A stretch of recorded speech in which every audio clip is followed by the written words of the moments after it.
예, 오늘 요한계시록 13장 16절에서 18절까지의 말씀으로 은혜 나눕니다. 666표 바로 알기.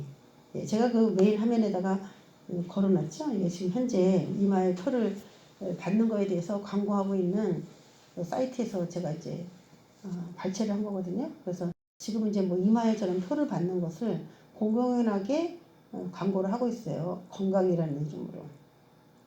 맨 처음에 지금 이제 건강, 그래서 모든 병원 같은 곳에 저런 표들을 중심으로 받을 수밖에 없도록 그렇게 하는 광고가 지금 현재 나오고 있습니다. 우리 뭐 10년 전에는 뭐 생각하지도 못했던 이야기고, 우리가 이런 얘기를 나눌 때, 야, 그 세상이 오면 너무 무섭겠다, 막 이렇게 얘기를 했던 부분인데, 지금은 이제 우리 삶 속에 가까이 왔습니다. 그래도 겁먹지 말고, 왜냐면 이것이 순서대로, 우리가 지금 미래의 일을 배우고 있잖아요. 순서가 있어요. 이게 666이에요, 저게 666이에요. 너무 그렇게 시끄럽게 하는데, 왜 그러냐 몰라서 그래요. 그러니까 우리가 바로 알고, 지금 아직도 좀 이렇게 남았거든요.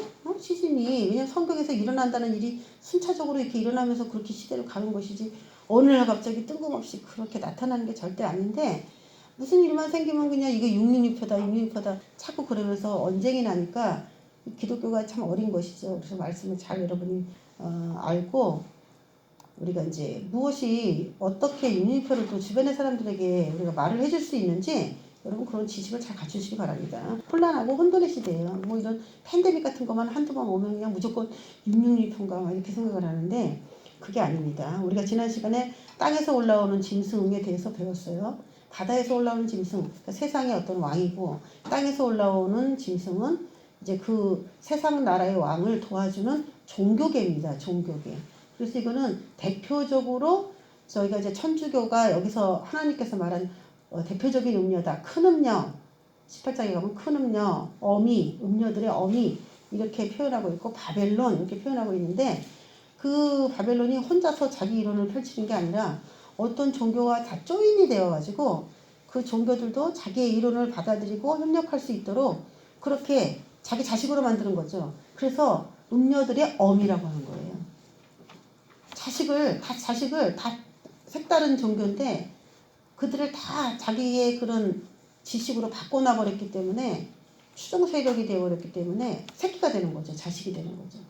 그래서 어미들의 어미가 되고 자식이 되는, 그래서 모든 음녀들의 어미 이런 식으로 표현이 됐습니다. 그래서 이제 종교는 다 다르고 믿는 신도 다르지만 그들의 교리에 의하면 우리가 믿는 하나님이나 자 이슬람의 알라나 똑같은 하나님인데 그렇게 종교의 이름이 다르니까 그렇게 섬기는 거다 이거예요. 그래서 목적이 이끄는 삶, 그 책을 쓰신 그 유명한 목사님은 기독교인들도 알라라고 하나님을 그렇게 번역을 해서 읽어야 된다라고 책에다 그렇게 썼더라고. 그분이 쓴 저서에. 제가 그거 보고 깜짝 놀랐어요. 하나님이라고 부르고 자기는 알라라고 부르니까 이질감 생긴다는 거죠. 그래서 기독교인들도 하나님을 알라라고 부르면은 그 신이 그 신인데 이름을 여러 개 만들면 안 된다. 뭐 이런 식이에요. 그래서 하나님에 대한 정체성도 없고, 하나님으로 가려면은 예수 그리스도를 통해서 가야 되는데 자기가 믿는 각자의 신이 다 있는 상황에서 자기가 믿는 분이 하나님이라고 하니까 이건 말이 안 맞는 거죠. 우린 예수를 통해서 하나님께 나가는 그 하나님인데 그들은 뭐 유령이나 뱀이나 이런 걸 통해 가지고 만나는 어떤 신이란 말이에요. 그게 하나님하고 동등할 수가 없죠.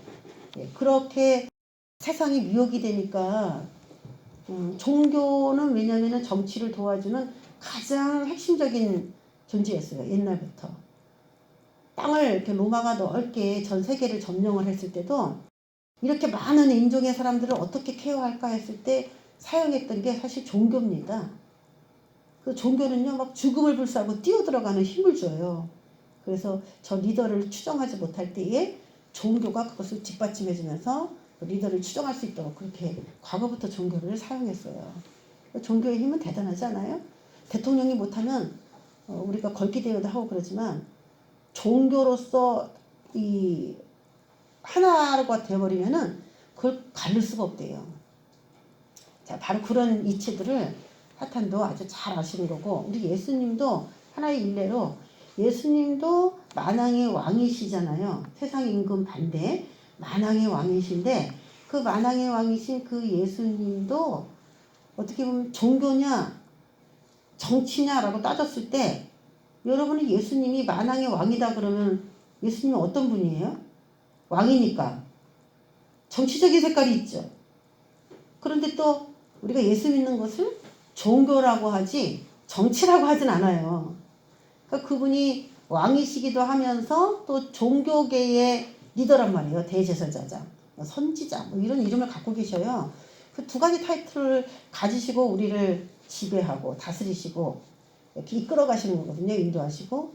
자, 그런 스타일인데 세상 나라의 그 사탄도 동일하게 그렇게 일을 할 수밖에 없는 것이죠. 자, 오늘 이 13장을 보면은 이제 그 땅에서 올라온 짐승이 어떻게 보면 더 하수예요. 바다에서 올라온 짐승보다. 그래서 이 바다에 올라온 그 짐승, 그 임금을 왕을 도와주려고 자기가 그 사탄에게 엄청난 권세를 받아요. 그래서 저 왕을 섬겨라. 저 바다에서 나온 저 왕을 섬길 수 있도록 자기가 최선을 다하는데 그래서 하는 일들이 꽤 여러 개가 있는데 오늘 이 말씀에서는 표를 받게 하는 거. 그게 하나 있어요. 이마나 손에 표를 받게 하는 이 모든 일을 땅에서 올라오는 그 짐승이 그 일을 합니다. 종교계가 앞장서서 우리 신사참배할 때처럼. 네? 그래서 마지막에나마 어떤 노예나 총회에서 공문 같은 게 내려오겠죠. 우리 교단은 666표를 받아도 된다라고 회의에서 결정을 했습니다. 그렇게 공문이 내려오겠죠. 각 교회마다. 그럼 목사님들은 뭐 교단이 그렇게 정했으니까 따라가겠죠. 그래서 제가 예언하기로는 마지막에는 그 노회나 총회, 교단이라는 개념 안에 있으면은 무조건 배교하게 돼 있어요. 그래서 다 독립하게 돼 있어요. 다. 뿔뿔이 흩어질 수밖에 없어요. 왜냐하면 다수가 그 길을 못 갑니다. 다수가 지금 경제가 이제 막 무너지고 있잖아요. 전 세계도. 그래프가 지금 엄청 많이 그 1년 전하고 달라졌어요. 부도 위기에 있는 나라들이 지금 굉장히 많습니다. 그래서 IMF가 어떤 나라가 굉장히 위험한지를 계속 집계를 내고 있고 너 지금 국가 부채율, 개인 국가 부채율 너무 높아. 계속 경고해요. 그게 우리나라죠. 지금 현재로는. 개인당 국가 부채율이 가장 많아요. 1위예요. OECD 국가 중에. 계속 경고합니다. 국가 부채를 낮춰라. 이런 식으로 계속. 근데 지금 아프리카에 있는 나라들이 모든 봉쇄를 하면서 코로나를 대처했기 때문에 굉장히 유럽이나 이런 열악한 나라, 갖다나 어려운 나라들이 이 상황 때문에 봉쇄 같은 거를 여러 나라가 했기 때문에 힘들어해요. 지금 다. 그러면서 누군가가 이 재정을 풀어서 너를 준다. 그러면은 살아가기 위해서 그걸 받아들일 수밖에 없는 것이죠. 선택이 없는 것이죠. 그래서 이 재정은 사람들을 끄는 힘이 있어요. 자기에게 유익을 주는 사람은 따라가게 돼 있어요. 그래서 스카우트 갈 때 내가 너에게 돈을 얼마 더 주겠다 이러면 스카우트 해가잖아요. 이런 세상을 지배하는 큰 힘입니다. 이 돈이. 근데 뭐 교회라고 해서 돈이 필요 없는 건 아니기 때문에 다수가 그것을 복종하고 하나님께 복종하고 나갈 수가 있느냐 어렵게 된다는 것이죠. 그래서 이제 각자도생이라는 그런 표현이 요즘에 가장 많이 나오는 말이죠. 각자도생. 앞으로는 교회도 어떤 큰 틀에 있지 못하는 각자도생의 시대가 이제 오게 되는 것이죠. 그렇게 갈 수밖에 없습니다. 하루 이틀 새에 일어날 일은 아니지만 미래를 봤을 때 그렇죠. 자, 오늘 13장 16절부터 18절 말씀 보면은 한 구절 한 구절씩 읽어보겠습니다. 짐승의표 666이라는 거 우리가 많이 알고 있는데 정확한 정의를 좀 알았으면 좋겠습니다. 그가 모든 자, 곧 큰 자나 작은 자나 큰 자나 부자나 가난한 자나 자유인이나 종들에게 그 오른손에나 이마에 표를 받게 하고 라고 되어 있어요. 그 오른손에나 이마에 표를 받게 하고 표를 받게 하는 부위가 정확하게 나옵니다. 대상이 나옵니다. 모든 자, 작은 자나 큰 자나 뭐 종이나 자유인이나 다예요. 그러니까 모든 자에게 공표되는 시스템이기 때문에 이건 뭐냐? 법입니다. 전 세계에 하나의 법이 이렇게 선포될 거예요. 그렇게 되니까 어떻게 되냐면 전 세계가 큰 이슈 속에 휘말려 들어간다는 거죠. 전 세계가 이 동일한 법을 다 받아들이려면 우리가 그 이론을 왜 받아들여 이렇게 생각을 하지 못하도록 어떤 사건이 일어나는데 그게 전 세계적인 사건이어야 한다는 거예요. 그래야 모든 자가 다 받으라 그랬을 때 거기에 동조가 되는 것이죠. 지금 같은 상황에서는 백신 여권이라는 게 나왔습니다. 백신 맞은 사람만 전 세계를 돌아다닐 수 있게끔 국가에서 허용을 해줘요. 백신 안 맞은 사람 못 다녀요. 해외여행 못 갑니다.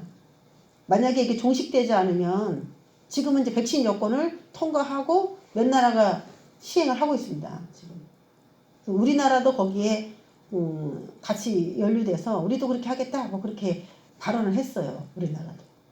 그래서 이제 전 세계를 다니는 그런 사업을 한다든지 그런 업무를 본다든지 그렇게 여행을 다니고 싶은 그런 마음이 있는 사람은 백신을 맞고 그리고 다녀야 되죠. 그러면 이거는 이제 몇 나라가 지금 그렇게 하고 있고 너희도 그렇게 해 라고 하면서 정상들이 만나서 회의하는 정도의 사항이지만 백신 안 맞으면 우리나라에 못 들어와 하면서 어떤 나라들이 막 봉쇄를 하기 시작하면은 이제 어쩔 수 없이 또 그것도 모든 국가가 다 그렇게 갈 수밖에 없겠죠. 그래서 지금 이제 666표가 백신이 666이냐, 뭐 베리칩이 666이냐, 바코드가 666이냐, 여태까지 사람들이 그렇게 많이 얘기했습니다. 그런 것들에 대해서 과연 우리가 어떻게 이해를 해야 되냐는 것이죠. 지금은 하나의 예표입니다. 그리고 그들이 한꺼번에 이렇게 할 수 없어요. 이게 완전히 전자 시스템인데 한꺼번에 이렇게 할 수 없기 때문에 자꾸 해보는 거예요. 사람들에게 먹히는지 가능한 이론인지를 구상은 그렇게 얘네들이 하고 있지만은 해보는 거예요. 그래서 지금은 한번 해보는 거예요. 도입하는 기간이에요. 근데 이거 자체가 이제 우리가 무서운 거죠. 그런 일들을 계획하고 이런 일들을 지금 시행한다는 거. 제가 코로나 왔을 때도 말씀드렸듯이 여태까지 뭐 신종플루, 사스 여러 전염병들이 만들었는데 그거 다 인재인데 코로나도 이제 만든 질병이라는 게 지금은 뭐 다 밝혀졌지만은 맨 처음에는 뭐 우연히 박제에서 나왔냐 뭐 이런 의견들이 있었죠. 그런 것들을 이제 퍼뜨려보는 거예요. 그래서 요번에 제가 얻은 결론은 뭐냐면 인구 축소를 위해서 만든 전염병들이거든요, 이들은. 그런데 보니까 우리가 볼 때 그렇게 많이 죽는 것 같지는 않아요.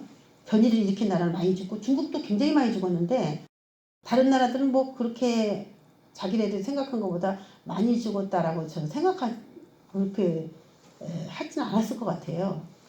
그러면 이제 뭐 더 추가하고 뭐 이렇게 하겠죠. 이 세상을 자기네 나라로 만들기 위한 그 탐심이 많은 사람을 죽이고도 참 부끄럽지 않다는 것이 너무 놀라운 일이에요. 인간이 얼마나 무서울 수 있는지 권력 때문에 자신의 이익 때문에. 자, 그래서 우리가 한번 이제 나눠보는데 요약을 하면 짐승의 표 666은 바다의 짐승, 땅의 짐승이 출현할 때쯤 등장해야 그게 666이라고 할 수 있습니다. 우리가 여태까지 봤잖아요. 바다에 있는 짐승을 추종하게 하기 위해서 땅에 있는 짐승들이 사람에게 표를 받게 하는 제도예요. 13장에 있는 이야기로는. 근데 우리가 아직 바다에서 나온 짐승도 아직 안 나왔잖아요. 전 세계를 하나로 이렇게 만드는 그 10개로 분단해서 그거를 통치하는 하나의 왕이 나올 거다. 다니엘서 보면 제가 그 얘기를 했잖아요. 전 세계를 10개로 나눈다. 그리고 그 10개로 나눈 것에서 한 왕을 뽑아, 대표로. 그럼 10왕이 되겠죠. 그 10왕이 또 리더 하나를 뽑아. 그럼 그 리더가 바다에서 올라온 짐승이 되는 거고 또 그 짐승을 도와주기 위한 종교 체계가 또 따라 붙을 텐데 그렇게 되면은 자신을 추종할 수밖에 없는 표를 주는 거죠. 그게 666표입니다. 정확하게 그 때를 말한다면 그래요. 그래서 지금 나오는 것은 뭐라고 얘기냐? 지금 나오는 모든 게 백신도 뭐 감시체제 통제할 수 있다 그랬어요. 그 물질 자체를 몸에 집어넣어서.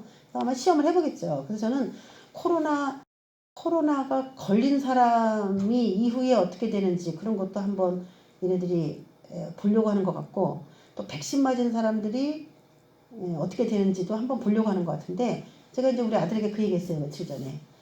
나는 백신이 666표라고 생각 안 하지만은 어쨌든간 맞지는 않아요.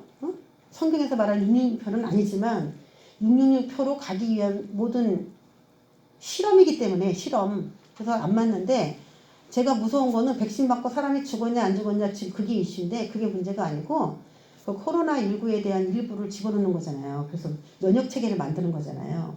근데 이게 몸속에서 가만히 있으면 괜찮은데 이게 시간이 지나서 어떤 부작용이 일어날 수도 있을 가능성도 있고 또 코로나19 걸렸을 때 이 백신 맞은 거하고 같이 겹쳐져서 또 새로운 변이가 또 만들어질 수도 있는 가능성도 있을 거고 여러 가지 가능성이 있다고 봅니다. 그런데 그 얘기를 했는데 그 다음날 기사가 뭐가 나왔냐면 너무 놀랍게 백신 1차 접종, 2차 접종 한 사람이 한 70살 먹은 어르신이 1차 접종, 2차 접종 끝났어요. 근데 한 달 있다가 사망했어요. 그런데 코로나19 양성 판정 받은 거예요. 백신 2번 맞았는데 한 달 있다가 돌아가셨는데 죽은 원인이 코로나예요. 걸렸는지 맞은 백신에서 어떤 작용을 했는지 그러니까 1년, 2년을 한번 두고 봐야 돼요. 백신 맞은 사람들 미래. 그래서 제 주변의 친구나 성경 공부팀 안에서도 직장을 다니는데 지금 백신을 맞아야 된다라고 눈초리를 주고 그래서 저한테 전화를 몇 분이 하셨어요. 그러니까 이제는 경제 활동을 하기 위해서 백신을 안 맞기가 굉장히 어려운 사회가 된 것이죠.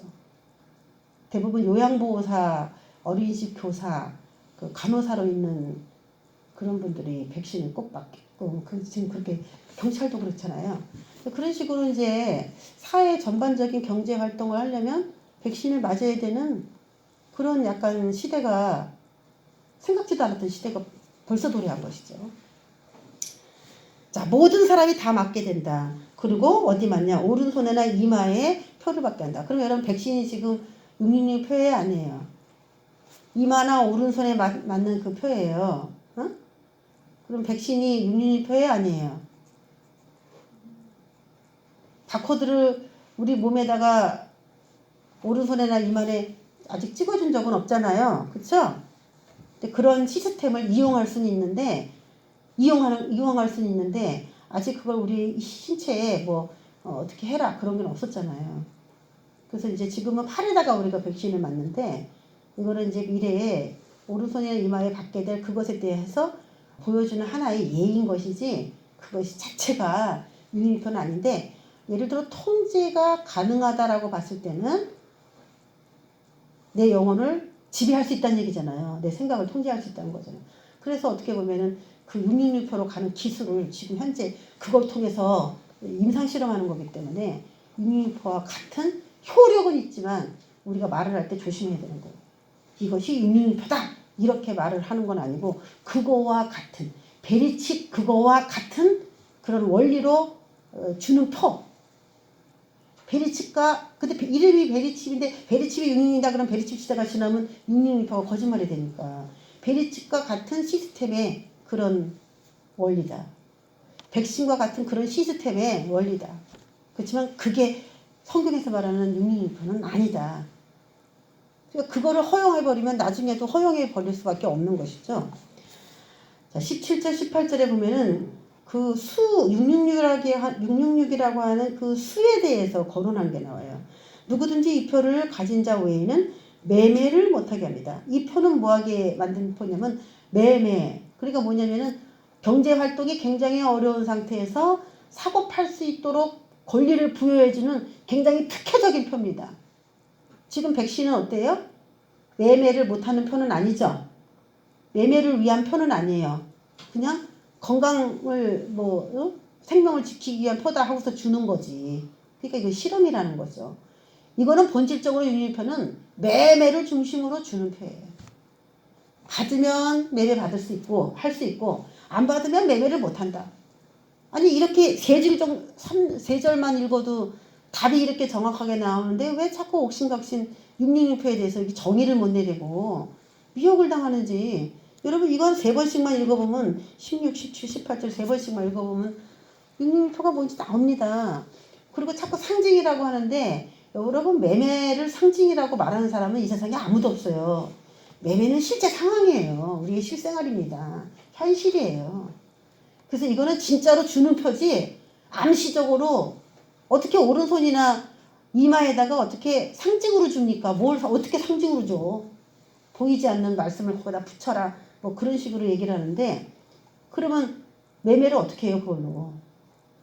그러니까 매매는 실생활에 꼭 필요한 부분이기 때문에 오른손이나 이마에 표를 주는 그것도 상징이 아니라 실제가 될 것이라는 것이죠. 매매를 못하게 하니 이 표는 곧 짐승의 이름이나 그 이름의 수라. 드디어 이제 그 수에 대한 정의가 나와요. 짐승의 이름이나 그 이름의 수. 예, 요거 잘 읽어보세요. 짐승의 이름이 뭐다? 666이다.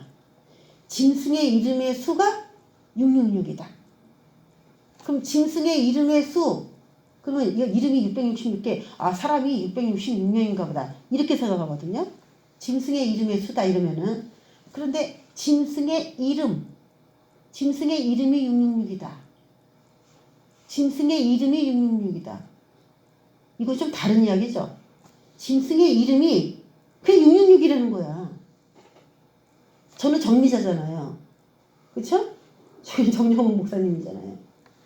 그 짐승의 이름이 그냥 뭐다? 666이다라는 거예요. 나는 666이야. 그런다는 거죠. 그러니까 다 알 수 있다는 얘기예요.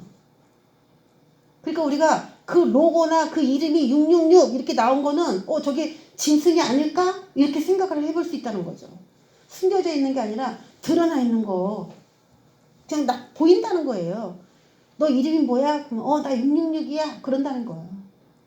그러니까 앞으로 666이라고 하면서 정체를 밝히는 것은 그 짐승의 가능성이 많은 것이죠.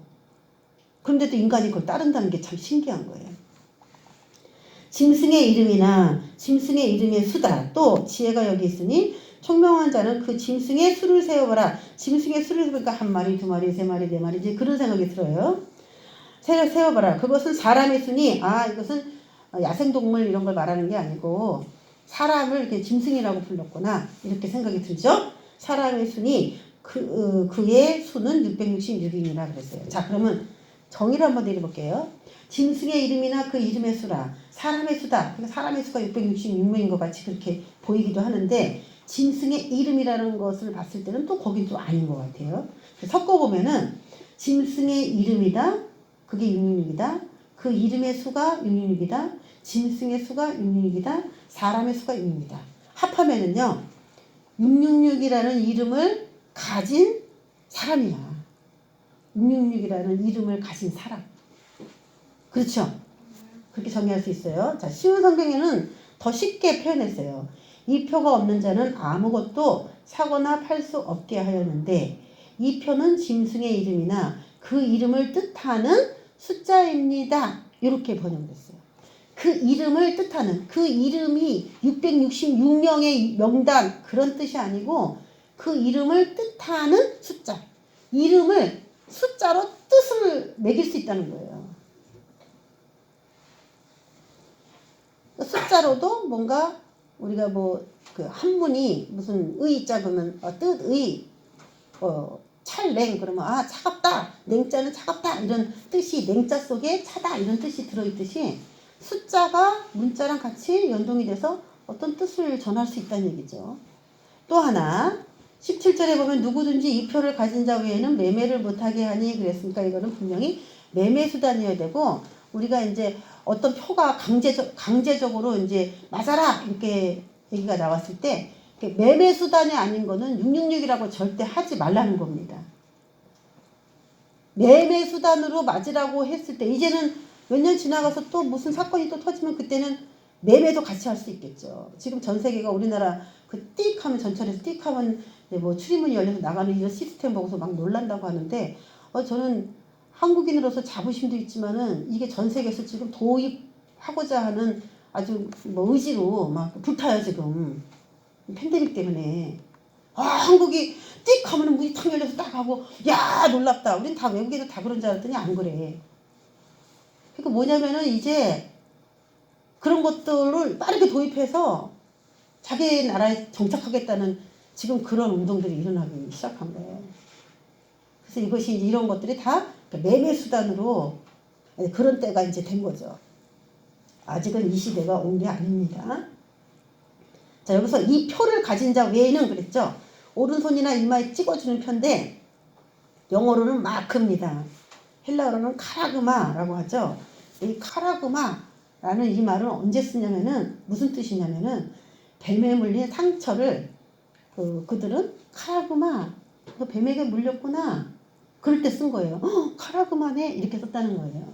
뱀에게 물린 상처. 이 표현이 너무나 영적이지 않습니까? 짐승이나 노예에게 이렇게 찍어주는 낙인. 황제가 옛날에 그 로마의 황제가 사람들에게 밥을 먹을 수 있도록 경제 수단을 할 수 있도록 경제 증서를 발급을 해줬어요. 거기다가 팍 이렇게 도장을 찍어주면 그걸 가지고 물건을 살 수 있었어요. 그래서 이제 이 시대의 그리스도인들은 요한이 이 얘기를 했을 때 황제가 찍어주는 그 날인을 받고 물건 사는 거를 666표라고 하는구나 이렇게 생각을 했어요. 그래서 서머나 교회 같은 경우에는 배가 고프고 내가 너의 환난과 궁핍을 안다 이렇게 얘기했는데도 그거 안 받아 먹었어요. 왜냐면 아직 그게 666표는 아니지만 미래에 가면 그게 666표라는 것에 대한 예표이기 때문에 그들은 목숨처럼 그걸 지킨 거예요. 이게 666표가 아니니까 괜찮아 그렇게 생각하지 않았어요.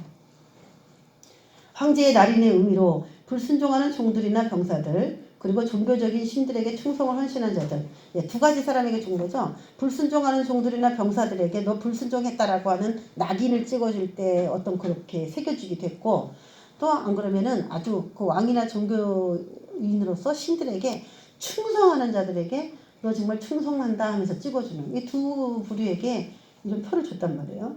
헌신아들에게 찍는 쇠도장 또는 문신을 말하는 것이다. 칙한 거지 짐승에게. 그런 것도 마찬가지다. 불로 달궈서 칙하는 거.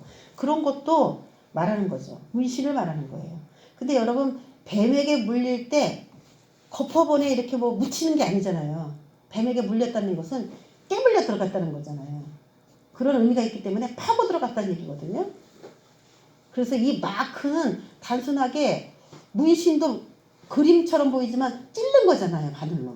그래서 이거를 새긴 것처럼 그렇게 볼 수 있습니다. 그래서 언젠가 지워질 수 있는 그런 마크가 아니라 새겨지는 마크다라는 것을 알아야 돼요.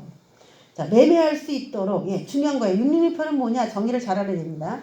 매매할 수 있도록 나온 거. 그게 666표예요. 또 이마나 손에 주는 거. 또 짐승의 이름의 수가 맞는지 그거.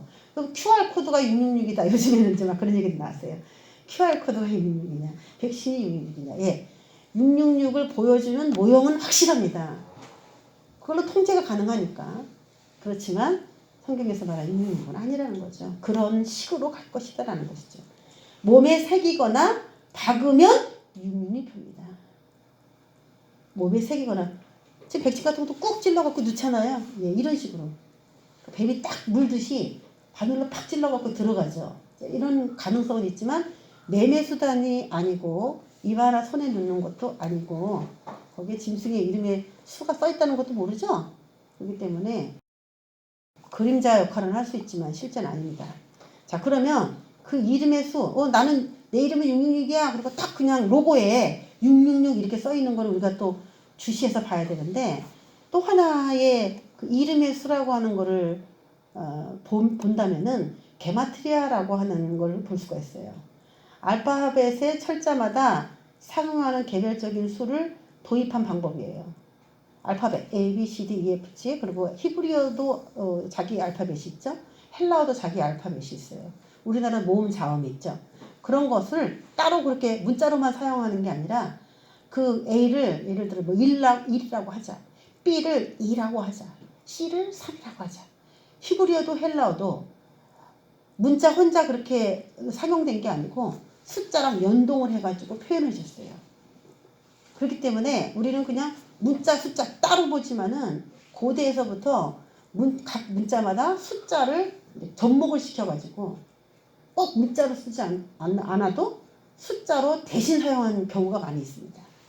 자, 이 방법은 랍비들이 즐겨 사용하던 것이에요. 제가 이렇게 볼 때는 우리 성경에서 숫자가 공통적으로 계속 반복해서 나오면서 그 숫자가 주는 의미들이 다 있잖아요. 그 하나님이 숫자를 그냥 함부로 막 사용하시지 않았어요. 때에 맞게 그 의미에 맞게 본인이 어떤 의사를 전달하려고 하는지 분명하게 숫자를 거기다 넣었어요. 그래서 랍비들은 이 숫자가 주는 의미가 있구나라는 거를 성경을 연구하다 보면 알았어요. 그래서 그거를 지금 로마가 지배하고 있으니까 기독교인들도 박해하고 신앙생활하기 어려우니까 암호문처럼 그 숫자를 사용한 거예요. 물고기 같은 걸로 암호문을 사용하듯이 가능한 겁니다. 즉 게마트리아의 본질적인 요소는 문자가 수를 나타내고 수가 문자를 나타낸다는 것이다. 이게 가능하고 그 당시 사용했었던 이름이에요. 그러니까 실제로 내 이름은 666이다 그러고 딱 간판에 666 이렇게 나올 수도 있고, 또 하나는 이름값을 환산해 보면 666이 될 수도 있는, 두 가지가 다 이름이나 그 이름의 수라라고 하는 말씀에 두 가지 해석이 나올 수 있습니다. 자, 계시록에서의 짐승의 특징은 성도들을 이기는 악의 존재입니다. 그 당시는 로마였어요. 그래서 비밀스럽게 숫자로 표시하면서 어떤 문서가 발견되더라도 로마에 대한 대항, 그래서 지금 바다에서 올라온 짐승, 땅에서 올라온 짐승, 요한계시록에 요한이 이렇게 썼는데 그 바다에서 올라온 짐승이 그 시대는 로마였어요. 로마. 그런데 그들이 그걸 알면 안 되니까 바다에서 올라온 짐승이라고 하면서 비밀스럽게 표시했는데, 이거와 같이 숫자도 같이 병행하면서 그 문서가 발견돼서 읽어도 이게 별로 문제가 되지 않게 그렇게 사용한 거죠. 시대가 그랬어요. 그럼 성경에서도 문자가 수를 나타내고 수가 문자를 나타내고 있는가라는 것이죠. 예, 성경에서도 있어요. 1 그러면 연합, 하나님의 나라, 이런 하나님의 나라는 하나다 이거죠. 2 동행, 동행사역, 언약, 성취. 3은 하나님, 성부, 성자, 성령을 상징합니다. 4는 동서남북, 땅의 숫자고, 5는 고통, 순교, 환란, 성령을 상징할 때도 5를 써요. 그래서 고통이나 순교의 상황에서 성령의 역사는 강해졌어요. 자, 6은 노동, 벌, 죽음, 인간, 짐승 이런 숫자의 의미가 있고, 7은 단식, 생명, 영원, 8은 부활, 영원, 9는 종결, 완결 또는 미완성, 불완전, 부족수, 두 뜻이 다 있어요. 9를 종결이다 이렇게 이해하기도 하고, 또 하나는 10이 아직 안 됐기 때문에 미완성, 불완전, 조금 부족한 그런 의미도 들어있습니다. 그럼 하나님이 저희 여러분에게 신앙생활 할 때 숫자로 암시한 적이 있느냐, 숫자로 응답을 준 적이 있느냐, 준 적이 있어요. 다. 근데 우리가 숫자에 대해서 무지하고 그냥 이 숫자를 왜 반복해서 이렇게 보여주시지? 땡! 그런데 우리가 신앙생활 해보면 알겠지만 어느 시점에 들어가면서 그 숫자를 계속 주시는 거예요. 눈이 가려갖고 안 뵈는 거지. 우연히 받은 거야. 이렇게 생각하는 거예요. 그러니까 그 의미가 도대체 뭘까? 저에게 몇 년 전에, 한 3, 4년 전에 계속 33을 계속 주세요. 33. 그리고 성경을 보니까 33의 의미들이 굉장히 많아가지고 그 중에 무슨 의미를 말씀하고 싶으신지 아주 되게 오랫동안 보시겠습니다. 자, 그렇게 다 숫자 하나 가지고 있는 의미도 있지만 붙여서 666, 666 이렇게 세 자리가 더해진 거, 33 이런 것도.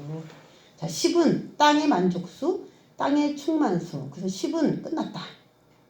그렇게 볼 수가 있는 것이죠. 자, 그러면 성경에서도 숫자가 문자를 나타낼 수 있는 의미가 들어있고, 히브리어에서도 볼까요? 히브리어에서 알파벳에 쭉 히브리어가 있는데 그 밑에 숫자가 있죠.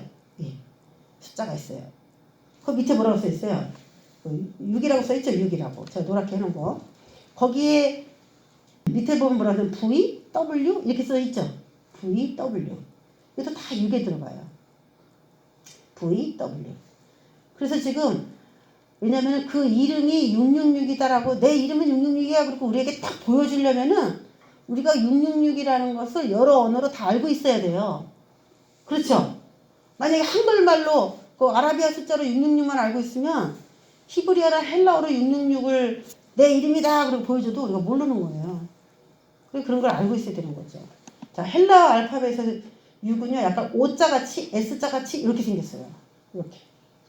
그러니까 얘네들이 666을 이렇게 S 이렇게 사용하는 수도 있으니까 그런 것들을 이제 봐야 되는데, 자세히 보면 요거죠. 요거. 히브리어는 아까처럼 이렇게 거기에 딱 수그리고 이렇게 살짝 꺾어서 이렇게 내렸지만, 우리나라 아라비아 숫자 일자처럼 일자를 이렇게 쓰기도 하잖아요. 위에 꺾어서. 근데 그냥 1 이렇게 쓰기도 하죠. 우리가. 그렇게 하는 것처럼 히브리어도 이 111 이렇게 짝대기로 이렇게 커요. 위에 조금 꺾어도 되고 이게 히브리어 666이에요. 자, 헬라어로는 큰 S 이런 식으로 666 이렇게 한단 말이에요. 그래서 나온 게 이제 이거잖아요. 자, 그걸 알고서 이걸 보면은 여기 666이라는 걸 알 수가 있는 것이죠. 그리고 여기 보면은 뭐냐면은 음령을 마시자라고 써 있어요. 제가 그 10년 전에는 이런 게 이제 우리나라에 들어올 겁니다. 머지않아 들어올 겁니다. 이렇게 요한계시록 가르쳤지만 그리고 한 3, 4년 지나니까 얘가 들어왔어요. 이마트에 들어왔더라고. 그래서 제가 가만히 그걸 읽어봤어요. 다. 그랬더니 거기 음령을 마시자 이렇게 써 있어요. 음령을 마시자. 음부의 영혼이잖아요. 죽은 영혼. 아니 왜 거기다 음령을 마시자라고 썼어? 저거 먹고 건강할 수 있을까? 네? 음령을 마시자라고. 그러니까 우리가 볼 때는 그냥 스포츠 음료처럼 보이지만은 얘네들은 이걸 마시는 사람이 음령이 들어간다라고 생각하고서 이걸 만들었다는 얘기잖아요. 아니 왜 이렇게 끔찍한 음료를 만들어? 그리고 이름도 회사 이름이 몬스터예요. 이렇게 자기의 이름을 드러낸다니까. 그러니까 어떤 사상으로 지금 이 회사를 운영하는지 다 나와요. 상품평이 별 5개야. 근데 사람들이 많이 먹어봤다는 거죠. 먹어보고 좋다 이렇게 상품평을 한 거예요. 그러면 또 먹을까요? 또 먹지. 이렇게 상품평이 좋은데. 그래서 이거를 갖다가 뭐 다 만들어서 머리에도 모자에도 옷에도 턱에도 다 썼죠. 이런 식으로 상품화 시켰단 말이에요. 팔토시까지. 그러니까 만약에 이것을 무슨 뜻인지 모르고 하고 다닌다면은 그냥 장님인 거예요. 눈은 떴는데 장님인 것이죠. 안다면은 어머 이거 666인데 하면서 깨름직하죠. 내가 왜 666의 광고 모델이 됩니까? 우리를 왜 666의 광고 모델로 사용해? 요즘에는 브랜드명을 아주 크게 등판에서 아주 크게 새기는 게 굉장히 그 유행하는데 아니가 우리가 왜 그 대기업 상표를 우리가 왜 홍보해 줘야 돼? 우리를 아주 그냥 그 간판으로 사용하고 있어요. 간판. 응? 그들의 간판. 근데 청년들이 그걸 좋아해 또. 아무렇지도 않게 생각해. 자, 모르니까. 자, 지저스를 헬라어 알파벳으로 나타내면 888이 나와요. 참 신기하죠? 부활을 나타내는 숫자는 8입니다. 성경에서 부활을 말할 때 8을 썼어요. 근데 지저스는 그 부활을 나타내는 8의 최상급 3개. 3개면 부활의 최상급이 누구예요? 지저스. 예수님이죠. 아멘은요. 일부 기독교 문헌에서 기도문 끝에 아멘 이렇게 써야 되는데 구구로 표기한 그런 내용들이 발견이 돼요. 그래서 사람들이 구구 그러면 아멘 이렇게 그냥 문자로 읽었습니다. 그래서 종결 완결 기도가 끝났습니다. 이거죠. 구구라고 사용을 했다는 거예요. 그 글자마다 문자마다 값을 매겼죠. 숫자로 게마트리아 얘기. 게마트리아로 아멘을 숫자를 이렇게 부여를 해봤더니 99가 나왔기 때문에 아멘을 99라고 불렀다는 거죠. 그 아멘을 제일 잘하는 사람이 누구예요? 아멘은 예수를 말합니다. 아멘이시요. 요한계시록에 그렇게 표현했거든요. 근데 그 예수님이에요. 그 아멘을 제일 잘하는 게 누구예요? 아멘을 제일 많이 하는 거. 비둘기잖아. 비둘기. 99. 아멘 아멘 아멘 길거리에서. 내가 비둘기보다 더 많이 하나님을 찾아야 되는데. 자, 북한에서는 기릴이라고 합니다. 이 중국에서도 이게 기릴이야. 구구가. 구구는 정권, 창건일이에요. 그래서 요 날에 정권을 창건하는 거야. 일부러 길한 날이기 때문에 망하지 말라고. 중국도 음력 9월 9일을 구구절로 길한 날이다. 그래서 구구절로 기념을 합니다. 우리나라에서는 안 그러냐. 음력 9월 9일을 중앙절이라고 해서요. 옛날부터 추석 못지않은 명절이었어요. 지금은 안 지내지만. 이렇게 숫자가 주는 의미들이 있기 때문에 그 숫자를 어떤 날짜에 맞춰서 의미 해석을 한 것이죠. 그러면 영어는 어떻게 돼 있을까? 영어도 숫자가 다 부여됩니다.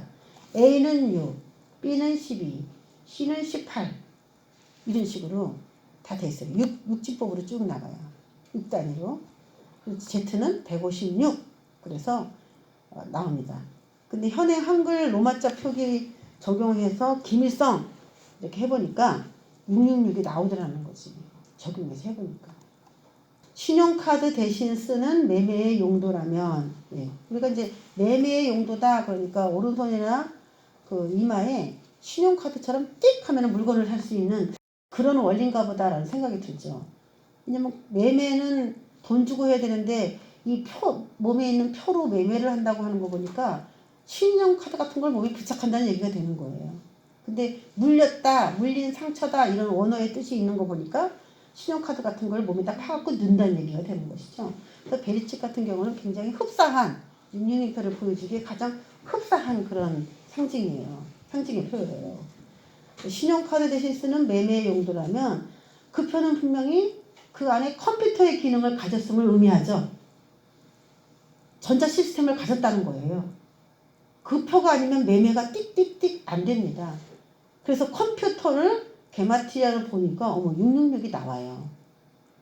인터넷 거꾸로 Z를 6이라고 하고 거꾸로 이렇게 해보면은 또 인터넷도 666이 나와. 그 문자 하나하나의 문자값 아까 제가 보여드렸던 영어의 그 한 알파벳에 매긴 숫자를 적용을 해보니까 666이 나오더라는 거예요. 그래서 이 컴퓨터가 짐승은 아니지만 컴퓨터를 이용하지 않고서는 인간을 통제하고 매매를 할 수가 있는 그런 그 짐승의 기능이 완성되지 못하기 때문에 이 컴퓨터나 인터넷은 그 짐승을 찬양하는 도구로서 사용될 최첨단 시스템이죠. 최첨단 시스템. 그래서 우리나라가 그게 너무 잘 돼 있다고 막 너무 부러워하고 막 지금 다 그렇게 하는데 이렇게 되면 뭐 금방 이렇게 전 세계가 우리 지금 방역 통계하잖아요. 이 사람이 어디 갔다 어디 갔는지 누구 만났는지 다 지금 감시 체제가 이루어졌잖아요. 그래서 그걸 서양에서 호불호가 갈려요. 너무 그 사생활도 없이 그러는 거 아니야? 뭐 이렇게 해도 되고 그런데 너무 좀 지나치다라는 생각도 전 좀 들어요. 너무 지나치다. 100% 다 반대하는 건 아닌데 그거를 자기가 미워하고 싫어하는 그런 기관에게만 사용을 하고 억압을 하는 도구로 사용을 하니까 자기가 좋아하는 지금도 민노총회 서울에서요 뭐 56개 단체로 나눠가지고 맨날 시위해요. 뭐 얘기도 안 하잖아요. 도리어 자금을 지원하고 말이죠. 서울시가 자금 지원하고 계속 시위를 해도 거기에 대해서 뭐 한마디 합니까? 자기네 편에 사람이 죽어서 장례식 치르면 뭐 1000명이든 2000명이든 말도 안 하잖아요. 그러니까 이게 모든 사람에게 동일하게 적용된다면은 예, 방역을 위해서 우리가 헌신하죠. 좋은 겁니다. 그런데 딱 보니까 또 그게 아니야. 감시하고 싶은 사람만 골라가지고 그 감시 체제를 막 이용하니까 반발이 나오는 거죠. 모든 기관이. 그럼 만약에 짐승이 통치하는 그 시대에 내가 마음에 안 맞는 사람만 내 지배하고 감시하겠다고 따진다면은 이거 분명히 좋은 법은 아닌 거죠. 우리나라가 이제 그걸 처음 올해 해본 건데 작년 올해. 자, 컴퓨터에 대해서 정말 컴퓨터의 기능을 딱 발달을 하면 우리 무서워해야 돼요. 그래서 근데 우리나라가 그런 걸 잘해 또 컴퓨터의 기능이 날로 새로워지면은 그게 이제 무서운 겁니다. 우리에게는. 자, 바코드라고 하는 것이 있잖아요. 그 막대기를 말하는데 그 바코드에 쭉 보면은 가운데가 이렇게 긴 게 있어요. 그걸 이제 6이라고 하는 숫자로 밑에 숫자가 쫙 있죠. 네, 그래서 그 짝대기 긴 거를 6으로도 이렇게 넣어보고 물건값을 찍고 이제 여러 가지 이제 개발을 시도했었었는데 1로도 저거 그 긴 발을 1로도 해보고 2로도 해보고 3진법으로 해보고 4진법으로 해보고 다 해봤죠. 근데 다 오류가 난대요. 다 오류가 나는데 저 발을 6진법으로 해서 넣고 했더니 오류가 안 나더라는 거야. 그래서 어쩔 수 없이 저 발을 666이라고 하는 그 숫자 코드로 사용해서 찍어내니까 이게 오류가 안 나더라는 거야. 그래서 자연스럽게 저게 666이라고 하는 그게 이제 표가 된 것이죠. 바코드가 666은 아니지만 저 바코드의 시스템이 없으면은 짐승이 666을 도입을 할 수가 없기 때문에 얘도 666의 한 그 도우미 역할을 하는 것이죠. 구글 그 세 가지 색깔이 있는 것을 돌아가면서 짝대기를 이렇게 걷거든요. 그걸 돌아보면은 그것도 666이 됩니다. 666을 회오리바람 치듯이 돌린 것이죠. 그래서 이것도 그 CERN이라고 하는 단체도 뭐 6을 정신없이 돌린 것처럼 막 보이는데 이것도 666이라고 하는 숫자를 자기 이름에 갖기를 원해서 쓴 건데 유럽 원자 핵 공동 연구소를 줄여서 CERN이라고 합니다. 그 CERN에서 뭘 만들었냐? www.이라고 하는 그런 걸 만들었어요. 그래서 우리가 아까 봤듯이 W도 6이기 때문에 www면 666이 되는 거죠. 그러니까 컴퓨터의 모든 그 기능에 이 666이 우리가 몰라서 그렇지 하루 종일 666을 보는 거야. 우리가 하루 종일 어떻게 보면 굉장히 깊이 들어와 있는 거죠. www는 히브리어 게마트리아로 666이다. 컴퓨터가 어떻게 해서 생기게 됐는지 한번 볼까요? 애플이 이제 로고를 쓰고 있는 게 선악과죠. 한입 베어먹은. 어떻게 저런 표현을 썼을까? 예? 한입 베어먹은 사과예요. 그래서 애플사의 로고인데 애플은 스티브 잡스와 스티브 워즈니악과 론 웨인이 1976년에 설립한 컴퓨터 회사입니다. 1976년부터 드디어 이제 이 일을 위해서 본격적으로 시작이 된 거니까 얼마나 됐어요? 50년 됐나? 딱 50년 됐네. 설립한 컴퓨터 회사입니다. 이전 명칭은 애플 컴퓨터 이렇게 불렀어요. 이게 지금 애플이라고 하죠. 최초의 개인용 컴퓨터 중에 하나였습니다. 1976년에 애플사가 첫 컴퓨터를 내놓았을 때 사진이에요. 그 위에 애플이라고 해서 파놨네, 그렇죠? 애플 파놨어, 자판 위에를. 우리가 옛날에 쓰던 걸 보면 타자기인데 30년 전에 우리 타자기를 썼는데 타자기와 같은 형태로 컴퓨터가 나갔어요.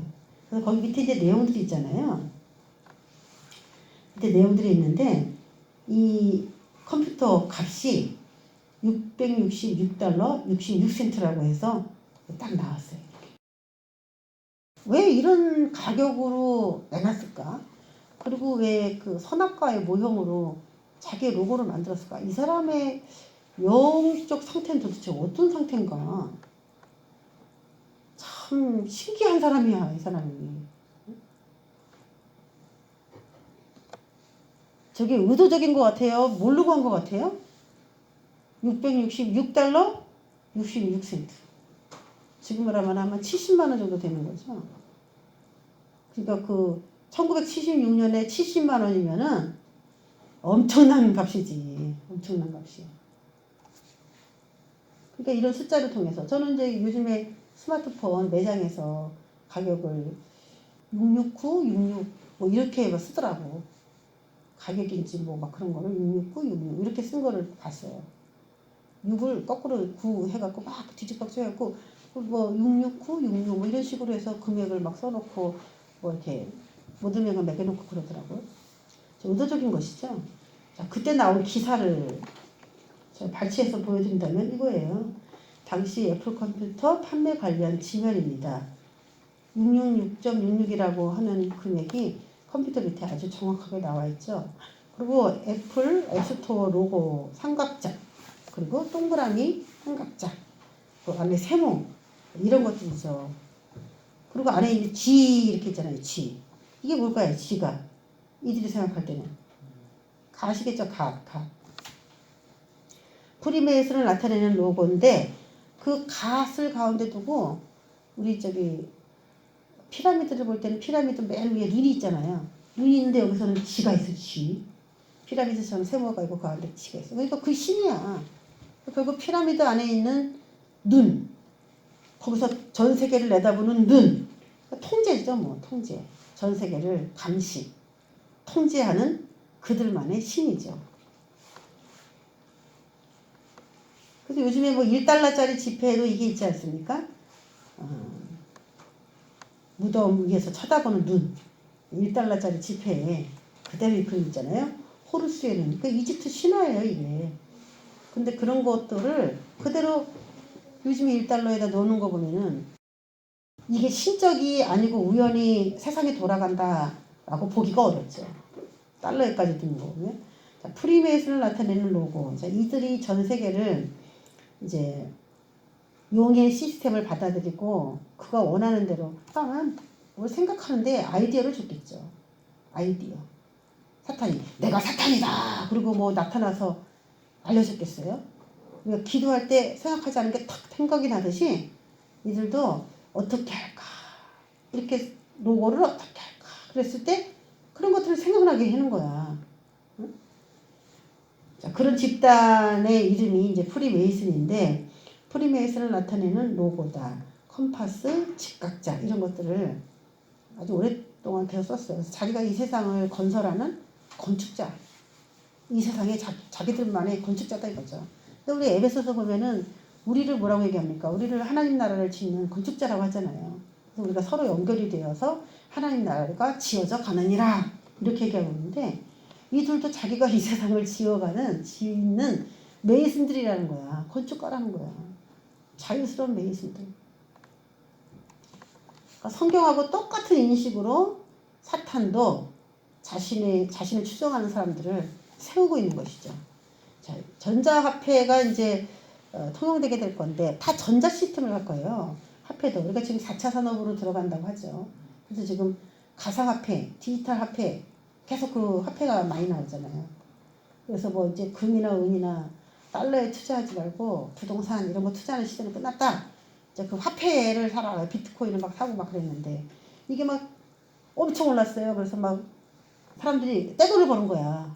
투자를 해가지고 얼마 전까지 치솟았어요. 그러다 갑자기 곤두박질 쳤죠. 그래서 여러분 이런 것들은 화폐의 기능을 할 수가 없어요. 화폐는 안정성입니다. 사람이 불안해지면 달러를 사는 이유가 뭐냐면은 달러가 안정하기 때문에 그래요. 어떤 상황에 흔들려도 조금 흔들리는 그런 가치를 갖고 있기 때문에 달러가 기축통화로서 먹히는 거예요. 또 이 안전자산이라고 할 때에 부동산도 마찬가지죠. 부동산도 휴지 조각이 되진 않아요. 그래서 시대가 불안하면은 화폐가 될 만한 것들을 사람들이 사는 거예요. 그게 금이고 은이고 달러고 그런 것들인데 이 우리가 봤듯이 가상화폐나 이 무슨 비트코인 같은 화폐는 막 어려워지는 시국이 되니까 막 춤을 춰요. 근데 막 천장에 올라갔다가 바닥까지 막 그렇게 칩니다. 그래서 이거는 화폐는 안전자산이다의 기준으로 봤을 때는 얘는 안전한 화폐가 될 수가 없습니다. 그래서 어떻게 될 가능성이 많으냐면 화폐는 어떤 안정적인 화폐랑 부족한 점을 요 가상화폐나 디지털 화폐가 보완해주면서 같이 가는 시스템으로 가야지 되는 거지. 얘 혼자만 화폐 구실을 할 수는 없다라는 결론이 나와요. 얘 혼자서는. 비중이 몇 대 몇의 비중으로 갈 것이냐. 그래서 달러와 연동될 것이다. 아니면 전 세계 화폐가 다시 하나의 화폐가 만들어질 거고 그 화폐와 연동이 돼서 가상화폐, 디지털 화폐. 디지털 화폐를 사용하면은 추적이 다 되기 때문에 자금 추적이 다 되기 때문에 사람들이 그걸 기피한다고 합니다. 삐자금도 있어야 되잖아. 삐자금이 있어야 되는데 이 전자 시스템으로 화폐가 다 관리가 되면은 네가 얼마를 가졌는지 다 안 나온다는 거예요. 숨길 수가 없어요. 디지털 화폐에 그래서 감시를 정말 내가 해야 되겠다. 저 사람이 얼마를 벌고 얼마를 쓰는지 세금을 거기다 다 매겨서 받고자 원한다. 삐자금도 용납할 수 없다. 이런 뭐 사회주의 같이 되려면 디지털 화폐 시대로 갈 수밖에 없다는 거예요. 그래서 숨길 수가 없잖아. 이게 다 전산으로 통용되는 화폐 시스템이기 때문에. 그러기 때문에 과연 지금 4차 산업으로 간다 하면서 화폐에도 변화가 일어난다. 지금 이제 제가 했던 말들이 요즘에 이제 많이 거론이 되고 있습니다. 그런 거에 대해서는 저도 참 잘 모르겠는데 전자화폐, 인터넷에서 사용하는 모든 화폐는 그 안에서 통용되는 화폐를 따로 만들어야 된다는 것이죠. 도토리 같은 것인데 우리나라 전자화폐 이용의 추이가 점점 늘어나고 있는데 저 13년도까지 이제 그 얘기가 됐잖아요. 2021년이니까 더 증가하는데 인터넷 결제 방식입니다. 한마디로 말하면 전자화폐가 이지캐시, 엔캐시, 이니카드 등이 전자화폐인데 지금 더 많이 나왔겠죠. 이건 제가 옛날에 쓴 거기 때문에 신용카드로 인터넷에서 물건을 구입할 경우 개인정보 유출, 카드번호와 유효기간 입력 등 불편한 점이 많은데 반해 그러한 불안감과 불편함을 대신하는 것이 전자화폐다. 전자화폐는 아이디와 비밀번호만 입력하면 사용 가능하기 때문에 앞으로는 이게 뭐 급진적으로 더 많이 들어서 사용이 되겠죠. 실제로 종이돈이 왔다 갔다 하는 횟수가 다 줄고 인터넷 매매로 하기 때문에 돈이 필요가 없죠. 돈이. 그래서 전자 시스템으로 전 세계가 간다면 그거는 아주 최악의 상황이 올 가능성이 많죠. 종이돈이 필요가 없는 거야, 한마디로. 전자화폐법이 의무화다. 전자화폐만 사용하라. 뭐 이렇게 인터넷 거래에서 모든 거래를 전자화폐를 사용해라 라는 전자화폐법이 의무화가 시행되면 666표는 빠르게 진행될 수밖에 없는데 아직은 전자 시스템이 전 세계가 그렇게 월등하지 않습니다. 이번에 코로나가 걸리고 전 세계 정보를 이렇게 많이 보니까 많이 우리나라가 앞섰기 때문에 전 세계가 그렇게 되려면 시간이 좀 많이 걸리게 됐어요. 우리나라 인력을 많이 이제 수입을 해서 그들이 자기 나라의 그 시스템을 도입을 할 것도 예상을 하고 있는데 이렇게 빠르게 진행되고 있어요. 그러면 우리가 이런 사건만 봐도 666표, 666 시대가 언제 도래할 것인지 지금이 그 666표를 찍어주는 시대인지 그런 거를 대충 알 수 있죠, 저요, 여러분. 응? 누가 뭐라고 하더라도 무조건 다 미혹되지 말고 시기가 어느 정도로 가면은 이런 일도 있는 건지 대충 이렇게 성경을 통해서 미리 점검을 하시고 또 주변의 백신에 대해서도 뭐 맞는 걸 권하진 않습니다. 안 맞을 수 있으면 안 맞으면 좋아요. 근데 생계가 불안해서 난 맞아야 되겠다 하는 사람에게 너무 불안을 조성하면 안 될 것 같아요. 또 믿음도 없는 제 친구들도 있는데 그런 아이들 다 맞았어요. 거기다 대고 그게 666편 같은 건데 막 해가지고 하면은 믿지도 않는데 말 조심하고 정말 잘 믿으려고 하는 사람들에게 꼭 전해야 되는 복음이고 두려워하는 사람에게 이 전후를 그들이 선택 잘 할 수 있게 그렇게 해주시는 저와 여러분 되시길 주의 이름으로 축원합니다. 기도하겠습니다. 하나님 아버지, 세상이 돌아가는데 사람들이 무작정 두려워만 해도 안 되고 무작정 괜찮다고만 해도 안 되고 알면은 두려워해야 되는지 아니면 괜찮은 건지 우리가 다 스스로 파악이 가능합니다. 하나님 아버지, 어떤 시대가 먼저 이루어지고 666이 오는 거 전과 후를 분명하게 알고 나뿐만 아니라 의문을 갖고 있는 사람들에게도 말할 수 있는 그런 우리 성도들이 다 될 수 있도록 은혜 베풀어 주옵소서.